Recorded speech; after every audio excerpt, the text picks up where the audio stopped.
En thérapie de couple, elle a dit, je suis ici pour savoir s'il vaut la peine que je le garde ou si je devrais trouver quelqu'un de mieux. J'ai dit, bonne question, je me suis levé et je suis parti.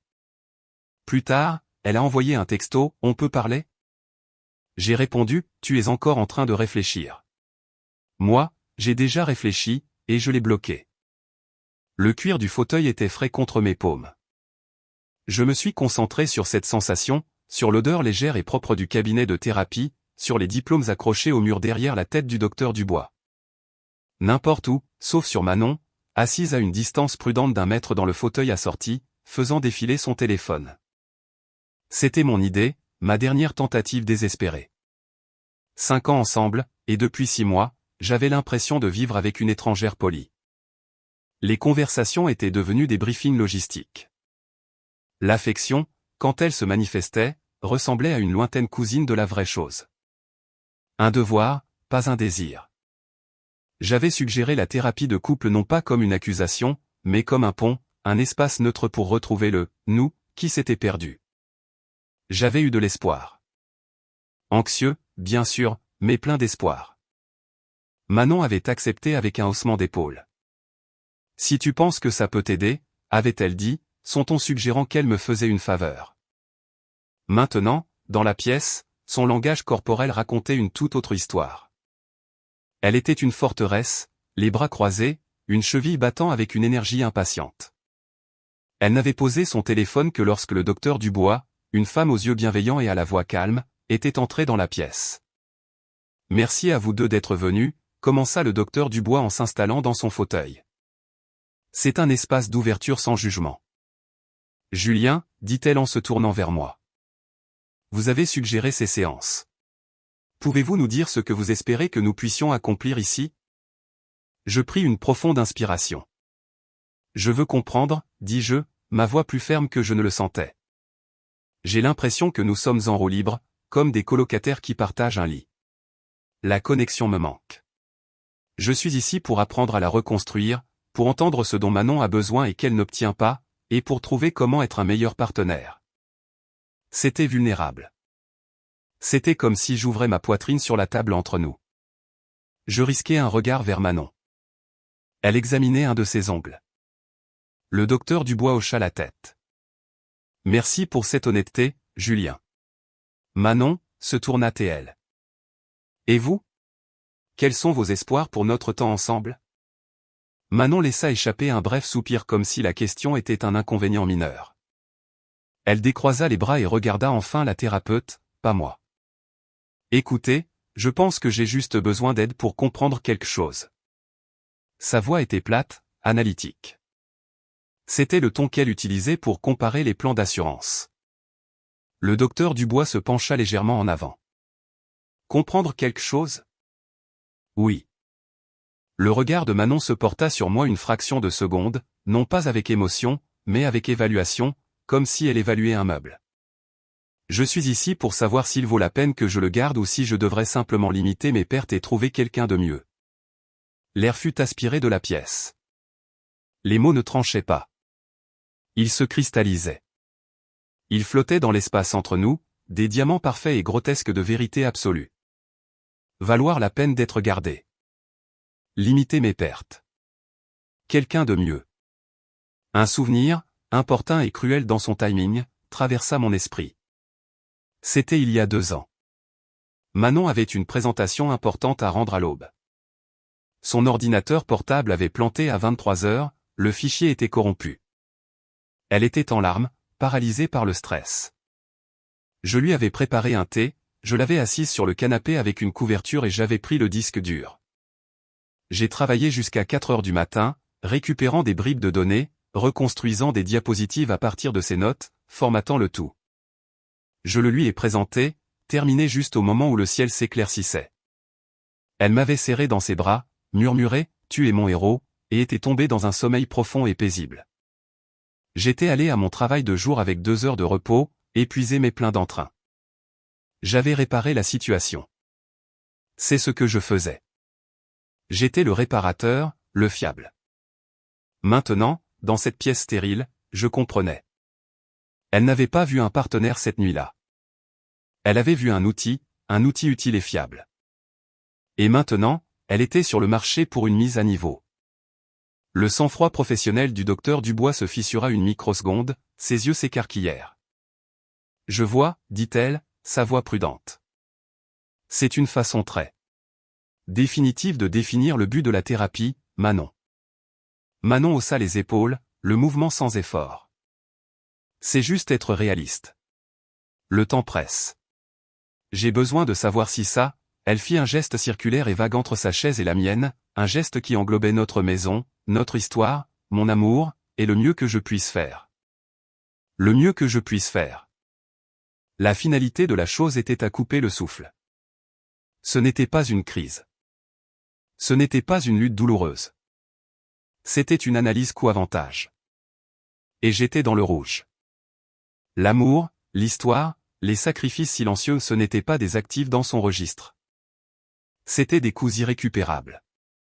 Le froid qui avait commencé dans ma poitrine lors de sa première phrase se propagea vers l'extérieur, atteignant mes doigts, mon cuir chevelu. Mais ce n'était pas le froid du choc. C'était le froid de la clarté. Une clarté absolue et pénétrante. Le brouillard de l'espoir, de la confusion, du « qu'est-ce que j'ai fait de mal » s'évapora en un instant. Elle venait de me donner la réponse. Elle n'était pas là pour construire. Elle était là pour décider si les fondations valaient la peine d'être sauvées. Elle avait fait de moi un sujet dans mon propre procès. Le calme qui s'installa en moi était plus profond que n'importe quel océan. Je regardais le docteur Dubois, qui m'observait avec une empathie prudente. Je regardais Manon, qui me regardait maintenant en retour, un léger défi dans les yeux, comme si elle attendait que je m'effondre, que je la supplie, que je justifie ma valeur. Je ne fis rien de tout cela. Je posai mes mains sur les accoudoirs du fauteuil et me levai de toute ma hauteur. Je lissai le devant de ma veste, un geste simple et automatique. Je me sentais étrangement léger. « Merci pour votre temps, docteur Dubois, dis-je, ma voix égale, calme et portant perfectly dans la pièce silencieuse. Je crois que ma partenaire vient de clarifier l'objectif de ces séances. » Je tournai la tête vers Manon. Et je ne suis pas intéressé par un audit. Je croisai son regard. Je ne lui laissai rien voir. Pas de douleur, pas de colère, pas de supplication, juste un reflet vide de sa propre évaluation. Je lui fis le plus léger et le plus insignifiant des hochements de tête. « Bonne question, dis-je en écho à son ton clinique. J'espère que vous trouverez votre réponse. » Je me suis retourné et j'ai marché vers la porte. Mes pas étaient silencieux sur la moquette épaisse. J'ai ouvert la porte, je suis entré dans le couloir impersonnel et je l'ai refermé doucement derrière moi. Il n'y eut pas de claquement, pas de sortie dramatique, juste le clic doux et définitif d'un loquet qui s'engage. Le couloir était calme. Le seul son était le faible bourdonnement du système de ventilation du bâtiment. Je suis passé devant des œuvres d'art abstrait et des plantes en pot, j'ai franchi les portes principales et je suis sorti sous le soleil de l'après-midi. Dans ma voiture, je suis resté assis une minute entière, les mains sur le volant. Le silence était total. L'engourdissement commença à se dissiper, non pas en douleur, mais en une prise de conscience stupéfiante et libératrice. C'était fini. C'était fini depuis des mois, peut-être des années. Elle venait simplement de lire le verdict à haute voix. J'ai démarré la voiture. Le moteur ronronna. Je n'ai pas conduit vers notre maison commune. J'ai conduit vers la rivière, vers nulle part en particulier. J'étais déjà parti. La rivière était une nappe d'acier terne sous le ciel gris. J'ai longé la promenade, les fenêtres baissées, laissant l'air froid nettoyer les derniers vestiges de cette pièce de ma peau. Il n'y avait pas de bande-son de musique angoissée dans ma tête, pas de monologue intérieur de rage ou de chagrin. Il y avait juste le bourdonnement du moteur, le souffle du vent et un vide immense et silencieux là où la blessure était censée être. Je ne suis pas rentré chez moi. Notre maison. Le mot était déjà obsolète, une relique. Au lieu de cela, je suis allé chez Alexandre, mon plus vieil ami. Je n'ai pas appelé à l'avance. Je me suis garé, j'ai marché jusqu'à sa porte et j'ai frappé. Il a ouvert, un sandwich à la main. Julien, tu n'étais pas à ta, il vit mon visage. Il n'était pas taché de larmes ou tordu. Ça devait être autre chose, vide, résolu, car son expression décontractée disparut. Qu'est-ce qui s'est passé? C'est fini, dis-je en passant devant lui pour entrer dans le désordre familier de son appartement de célibataire. Je peux squatter ton canapé quelques jours? Bien sûr, mec. Bien sûr. Il posa le sandwich. Quoi? Qu'est-ce qu'elle a dit? Je me suis assis sur le bord de son canapé. La réalité de la chose commençait à se solidifier, non pas comme une tragédie émotionnelle, mais comme un problème logistique à résoudre.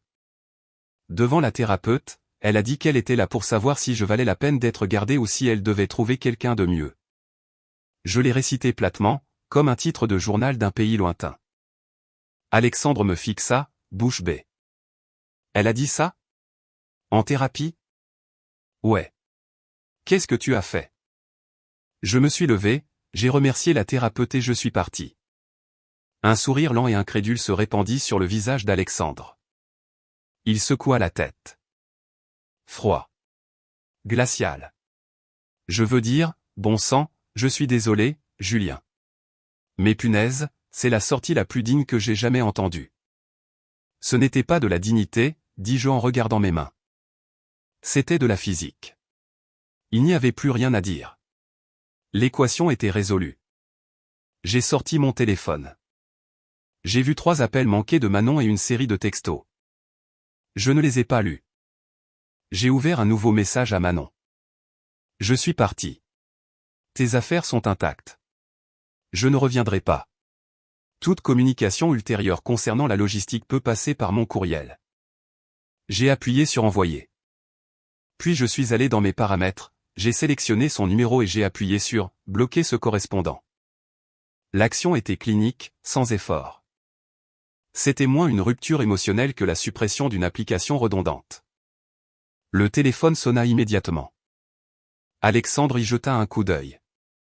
C'est elle. Je sais. Je l'ai regardé passer sur la messagerie vocale. 1 minute plus tard, il a sonné à nouveau, puis une 3e fois. Puis il s'est arrêté. Le silence qui a suivi était profond. C'était le son d'une porte qui se ferme dans une aile lointaine d'une maison que vous avez déjà quittée. Tu ne vas pas, je ne sais pas, récupérer tes affaires? Lui crier dessus quelque chose, demanda Alexandre, toujours l'air abasourdi. Non, je me suis levé. Mais je dois y aller maintenant, pendant qu'elle est encore au cabinet du thérapeute ou peut-être en train de conduire en me cherchant. J'ai besoin d'un sac et de mes documents. Le trajet de retour à la maison ressemblait à une visite de musée, le musée de ma vie antérieure. Chaque point de repère est l'épicerie du coin où nous achetions de la crème glacée hors de prix, le parc où nous promenions son chien jusqu'à ce qu'il meure l'année dernière avait été dépouillé de tout sentiment. Ce n'était que des coordonnées sur une carte. La maison était vide et silencieuse. Je ne la sentais plus comme ma maison. On aurait dit un décor après la fin de la pièce. Je suis monté à l'étage et j'ai fait un grand sac de sport avec une efficacité pratique, une semaine de vêtements, ma trousse de toilette, mon passeport, mes dossiers financiers, mon ordinateur portable et son chargeur. J'ai pris la petite boîte inifugée du fond de mon placard. J'ai tout laissé d'autre, les photos encadrées sur la commode, le livre que je lisais sur ma table de nuit, le sweatshirt qu'elle volait toujours. C'était des artefacts. J'étais un archéologue quittant le site de fouilles. Sur le comptoir de la cuisine, j'ai posé ma clé à côté de la coupe de fruits. Je n'ai pas écrit de mots. Mon texto était le mot. Mon absence était l'épilogue. En me retournant pour partir, mes yeux sont tombés sur un petit croquis encadré sur le mur près de la porte. C'était de la maison, fait par un artiste de rue pour notre premier anniversaire, un achat impulsif sentimental. Pendant une fraction de seconde, un sentiment a tenté de surgir, un fantôme de fierté, d'appartenance. Je l'ai reconnu, puis je l'ai laissé passer. Je suis sorti, sac de sport à la main, et j'ai fermé la porte pour la dernière fois. La semaine suivante fut une leçon de quiétude.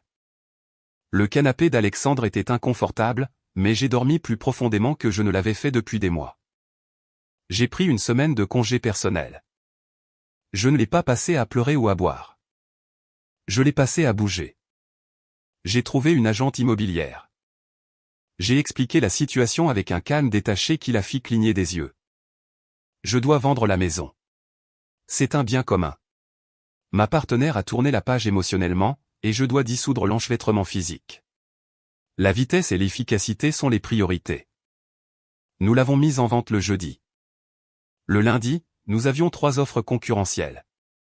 Le marché était dynamique. Mon obsession ennuyeuse pour l'entretien du toit et de l'aménagement paysager allait payer. J'ai loué un petit appartement moderne en centre-ville. Il avait une vue sur des bâtiments anonymes et un bout de ciel. Il était propre, vide et à moi. J'ai acheté un lit, un bureau, une chaise. C'est tout. Le vide était luxueux. Je suis retourné à la salle de sport, non pas pour évacuer la colère, mais pour retrouver un rythme que mon corps avait oublié. La brûlure dans mes muscles, la mesure du progrès sur un écran de tapis roulant, était honnête. C'était un problème avec une solution, soulever, courir, répéter, s'améliorer. J'ai renoué avec des amis un par un. Je n'ai pas tenu de cours ni dénigré Manon. Quand on me le demandait, je disais la même chose, c'est fini. Elle a décidé que ça ne marchait pas. Je suis d'accord. Mon calme en a déconcerté certains. Ils s'attendaient à une tempête, et je leur offrais un lac placide. Ils ont rempli le silence avec leurs propres suppositions, ce qui m'allait très bien. La première vague du monde extérieur est venue via Sophie, une amie commune qui avait toujours été plus la mienne que la nôtre. Nous nous sommes rencontrés pour un café. « Comment vas-tu, Julien » demanda-t-elle, ses yeux cherchant des fissures. « Je vais bien. Vraiment. Je m'installe. » Manon. Elle dit aux gens que tu as fait une dépression nerveuse. Que tu es sorti de la thérapie et que tu as simplement disparu. Que tu lui fais la tête.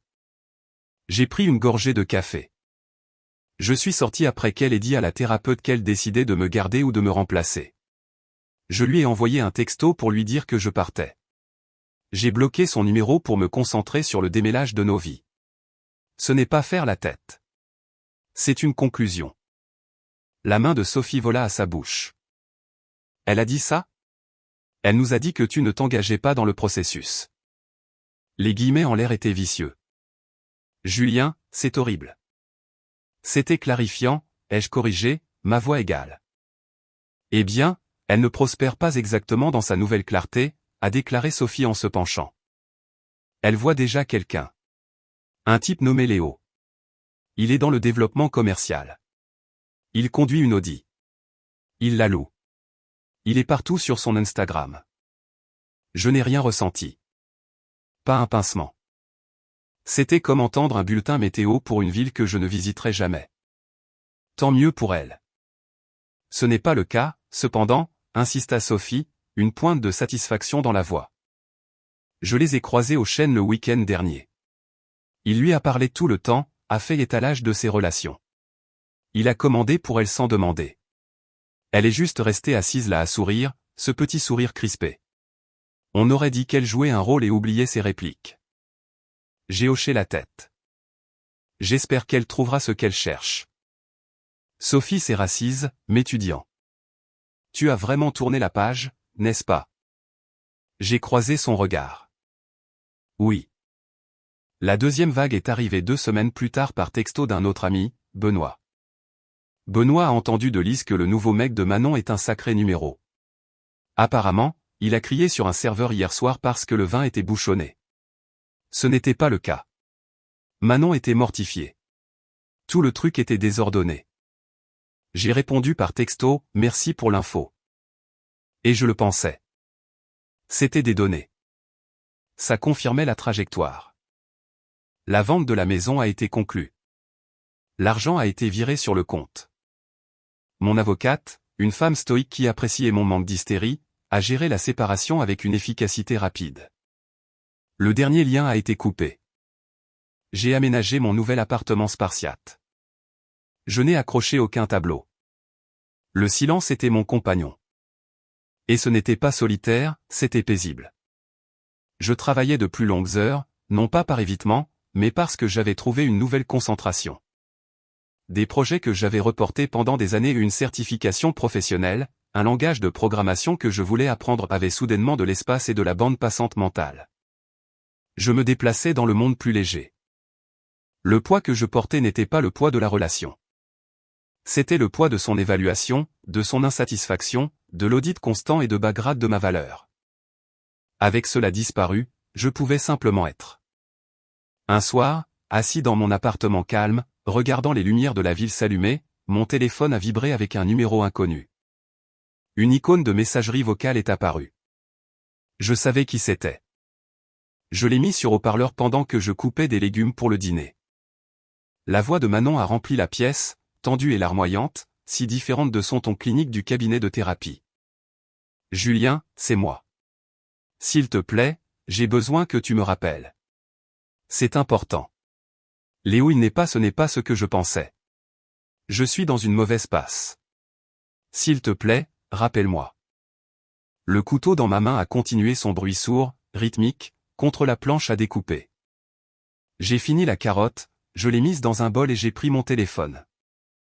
Je n'ai pas supprimé le message vocal. Je l'ai sauvegardé. Puis j'ai supprimé le journal d'appel du numéro inconnu. Je me suis assis pour dîner dans le calme. La nourriture était bonne. Le silence me semblait mien. Le milieu n'était pas un lieu d'attente. C'était un lieu de construction. Et les fondations, pour la première fois depuis longtemps, semblaient solides. Le message vocal était un caillou jeté dans les temps calmes de ma nouvelle vie. Il y eut une ondulation, non pas d'émotion, mais de reconnaissance, puis la surface redevint un vert parfait. Je ne l'ai pas réécouté. Je n'ai pas analysé le tremblement dans sa voix. Je l'ai sauvegardé dans un dossier numérique intitulé « Documents administratifs », aux côtés du PDF de mon bail d'appartement et de mes documents d'assurance automobile. Ce n'était qu'une autre donnée administrative d'un compte fermé. La vie ne s'est pas arrêtée pour sa crise. La mienne a accéléré. L'examen de certification pour lequel j'étudiais, je l'ai réussi, me classant dans le 95e percentile. Mon patron, un homme de peu de mots, m'a appelé dans son bureau. On remarque la concentration, Julien. Le dossier Durand était impeccable. Nous créons un nouveau poste de stratège principal. Il est à toi si tu le veux. La promotion s'accompagnait d'une augmentation de salaire significative et d'un nouveau titre élégant qui ferait bien sur une carte de visite que je ne prendrais jamais la peine de commander. J'ai accepté avec une poignée de main. Mon succès me semblait discret, personnel et entièrement détaché de l'approbation de quiconque. Pendant ce temps, les rapports des lignes de front de la mise à niveau de Manon arrivaient au compte-gouttes, non plus comme des ondulations, mais comme des signaux persistants et de bas grade d'une défaillance du système. Sophie m'a rejoint pour un verre, son expression un mélange de pitié et de satisfaction sinistre. Tu étais un prophète, Julien. Léo est un cauchemar. J'ai siroté mon eau pétillante. Ah oui? Il n'est pas dans le développement commercial. C'est un vendeur glorifié pour une entreprise de suppléments qui est essentiellement un système pyramidal. Il a essayé de recruter mon cousin. L'audit a été reprise la semaine dernière. Il s'avère qu'il avait 3 mois de retard sur le leasing. J'ai hoché la tête. Ce n'était pas surprenant. Le Tapa accent Graveleuil sans substance était un château de cartes dans une forte brise. Et il est méchant, a poursuivi Sophie en baissant la voix. Pas physiquement, mais verbalement. Il critique tout chez elle, ses vêtements, ses amis, sa façon de parler. Lise a dit que Manon avait retiré 4 800 € de ses économies pour investir dans son entreprise le mois dernier. L'argent a disparu. Pskit. C'est malheureux, dis-je, le mot fade est neutre. Sophie secoua la tête. Malheureux? Julien, elle se noie. Elle a l'air d'avoir 10 ans de plus. Tous ses amis en ont marre d'elle pour t'avoir largué puis se plaindre, ou ils ont peur de Léo. Elle est totalement isolée. C'était un karma parfait, auto-infligé. Elle avait cherché quelqu'un de mieux, défini par le Tapa accent Graveleuil et l'audace, et avait trouvé un homme creux qui reflétait ses propres pires instincts, critiques, transactionnels et fondamentalement instables. Elle avait échangé un port contre un canot qui fuit peint pour ressembler à un yacht et était maintenant choquée de se retrouver à prendre l'eau. La deuxième tentative de contact est venue quelques jours plus tard, à nouveau d'un numéro inconnu. Un texto, cette fois plus long, plus narratif. Numéro inconnu, Julien, je sais que tu les reçois. S'il te plaît, j'ai fait une erreur. Une énorme erreur. Léo n'est pas l'homme que je pensais. Il est contrôlant et tout l'argent a disparu. Ce que nous avions était réel. Je le vois si clairement maintenant. Je suis tellement désolé pour ce que j'ai dit en thérapie. J'avais peur de me caser, mais j'étais une telle idiote. Tu étais ma maison. Rappelle-moi, s'il te plaît, on peut arranger ça. Je l'ai lu une fois. Le langage était révélateur. Ce que nous avions était réel, passé. Tu étais ma maison, également au passé. Mais l'appel était pour un sauvetage présent. Elle n'était pas nostalgique de moi, elle était désespérée pour la sécurité que je représentais. Le radeau de sauvetage. Le réparateur. Les excuses n'étaient pas pour la cruauté, mais pour avoir mal calculé mon utilité. J'ai surligné tout le message et j'ai appuyé sur supprimer. Pas de réponse. Le pouvoir du silence est qu'il n'offre aucune prise à l'autre personne. C'est un mur abrupt et sans friction. Ces réseaux sociaux, que je n'ai jamais cherchés mais qui m'ont été montrés par un ami commun perplexe, racontaient leur propre histoire. Les photos brillantes et filtrées avec Léo avaient cessé. C'était maintenant un déluge de citations critiques et angoissées sur la trahison, la découverte de soi et apprendre à la dure qui est vraiment là pour vous. Les commentaires étaient rares. La façade s'était fissurée et le public était passé à autre chose. La troisième tentative a changé de ton. Le désespoir, lorsqu'il est confronté au silence, se transforme souvent en sentiment de droit. C'est arrivé tard un mardi soir. Un message vocal. Sa voix n'était plus larmoyante, elle était vive, cassante de fureur. Très bien, sois un enfant. Ignore-moi. Mais nous devons parler pour avoir une conclusion. Tu ne peux pas simplement t'en aller après 5 ans sans une vraie conversation. C'est lâche. Je mérite une conclusion, Julien. Appelle-moi. Arrête de te cacher. Je l'ai fait écouter à Alexandre, qui était devenu mon archiviste non officiel de l'effondrement. Il a reniflé dans sa bière. Une conclusion? Elle a dit à une thérapeute qu'elle faisait une analyse coût-avantage de ton humanité. Qu'y a-t-il de plus conclu que ça? Exactement, ai-je dit. La conclusion n'était pas une conversation dont elle avait besoin de moi. C'était une prise de conscience qu'elle devait avoir sur elle-même. Mon départ était la conclusion.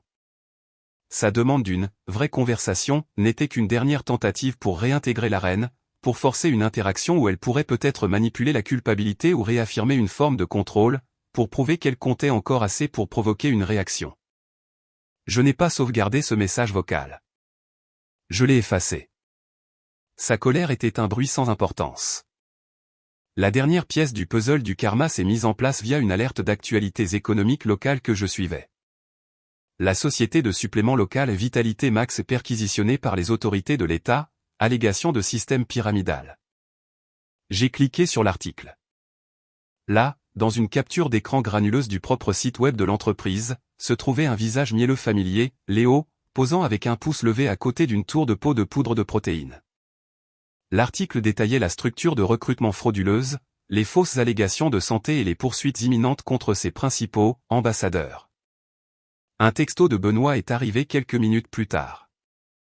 Tu as vu les nouvelles? C'est l'entreprise de Léo. Une arnaque totale. Il va se faire poursuivre jusqu'à la ruine. J'ai répondu par texto, j'ai vu. Merci.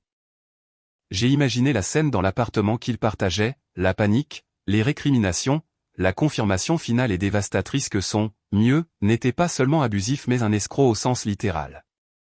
Son jugement, toute sa nouvelle identité construite sur ce choix, était maintenant publiquement, légalement et financièrement anéanti. C'était le miroir ultime. Elle avait cherché à monter en gamme et, ce faisant, avait révélé son propre profond manque de discernement. Le monde le voyait maintenant aussi. Ma propre vie, en contraste frappant, ressemblait à une trajectoire ascendante et douce. Mon nouvel appartement n'était plus spartiate, il était organisé, rempli de choses que j'aimais vraiment, une chaîne stéréo de haute qualité pour le jazz que j'avais redécouvert, des étagères de livres que je lisais réellement, un fauteuil confortable pour les soirées tranquilles que je chérissais. J'étais dans la meilleure forme de ma vie. Mon travail était épanouissant et reconnu. La paix n'était plus une absence de bruit, mais une présence positive. Le décor était planté. Elle était en chute libre, dépouillée de son nouvel homme, de ses économies, de sa fierté et de son récit. J'étais ancré, prospère et en paix. Elle savait où me trouver. J'allais au même café tous les samedis matins pour lire. C'était une habitude, un petit plaisir. Je ne le faisais pas pour être vu. Je le faisais parce que j'aimais leur café et la lumière de la grande vitrine. Le samedi suivant, alors que je soulignais un passage dans un livre sur l'histoire maritime, j'ai senti le poids d'un regard. C'était une pression familière et obsédante que je n'avais pas ressentie depuis des mois. J'ai levé les yeux lentement. Elle se tenait juste à l'intérieur de la porte, serrant une veste fine autour d'elle malgré le temps doux. Manon, mais pas la Manon du cabinet de thérapie, tout en calcul froid, pas la Manon des premières publications Instagram de l'ère Léo, jouant le bonheur.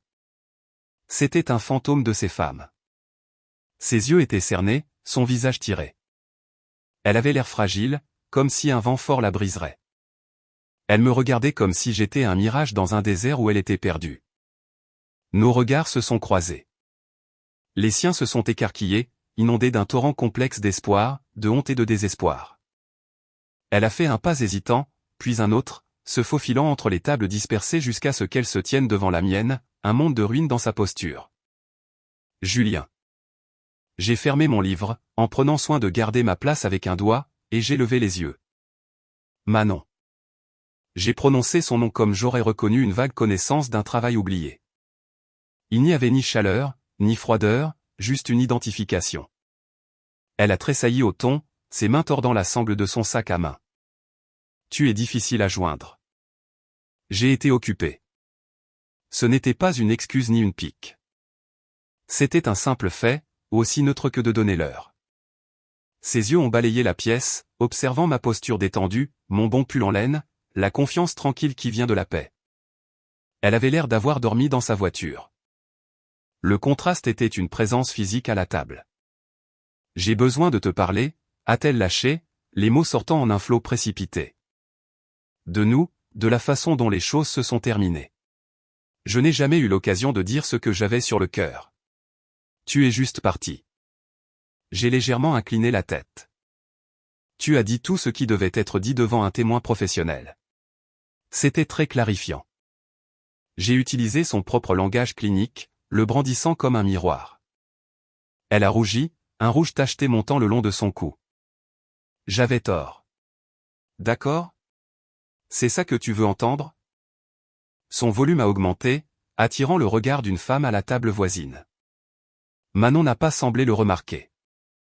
Léo était une erreur. Une énorme erreur catastrophique. J'étais une erreur. Elle s'est penchée en avant, ses yeux suppliants maintenant. Ce que nous avions, c'était spécial. C'était réel. Tu ne penses pas que nous nous devons d'essayer de discuter de ça ? De voir s'il reste quelque chose ? Après 5 ans, nous méritons au moins ça. Elle jouait un rôle. Le scénario était différent, le désespoir au lieu du dédain, mais la scène était la même.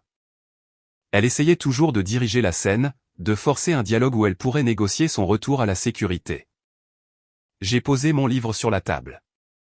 J'ai rassemblé mon téléphone, mon portefeuille, mes clés. Les gestes étaient lents, délibérés, finaux. Je me suis levé, et pour la première fois, je l'ai regardé d'une position de hauteur non seulement émotionnelle mais aussi physique. La dynamique du pouvoir n'était plus un concept, c'était un fait dans l'espace entre nous. Son visage était levé, un masque d'espoir et de peur. Elle attendait la bouée de sauvetage. Je l'ai regardée et je l'ai laissé voir le vide absolu et sans nuage dans mes yeux. Il n'y avait pas de haine à laquelle se raccrocher, pas d'amour persistant à raviver. Il n'y avait rien. Elle regardait dans une pièce calme et ensoleillée où elle n'avait plus de place ni même de souvenir. Tu as dit au docteur Dubois, ai-je commencé, ma voix calme, ferme et mortellement claire, que tu devais savoir si je valais la peine d'être gardé. J'ai fait une pause, laissant le souvenir grotesque de cette phrase flotter dans l'air parfumé au café entre nous.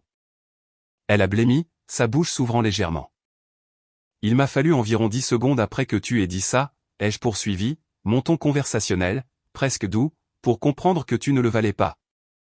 Elle a reculé comme si elle avait été giflée.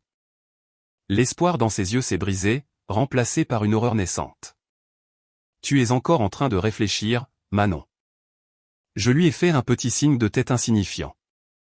C'était le même signe de tête que je lui avais fait dans le bureau du thérapeute. Un point à la fin d'une phrase. Moi, j'ai déjà réfléchi. Je n'ai pas attendu de réponse. Il n'y avait rien qu'elle puisse dire qui aurait de l'importance, aucun contre-argument qui pourrait m'atteindre. Je me suis retourné et j'ai marché vers la porte. Mes pas étaient stables sur le parquet. Je n'ai pas regardé en arrière. Je n'en avais pas besoin. Je pouvais sentir sa dévastation comme un changement de pression atmosphérique derrière moi, une petite tempête localisée dont je sortais simplement. J'ai poussé la porte et je suis sorti dans le samedi matin lumineux et ordinaire. L'air extérieur était frais. J'ai pris une profonde inspiration, sentant le soleil sur mon visage. La rencontre ne m'avait pas ébranlé.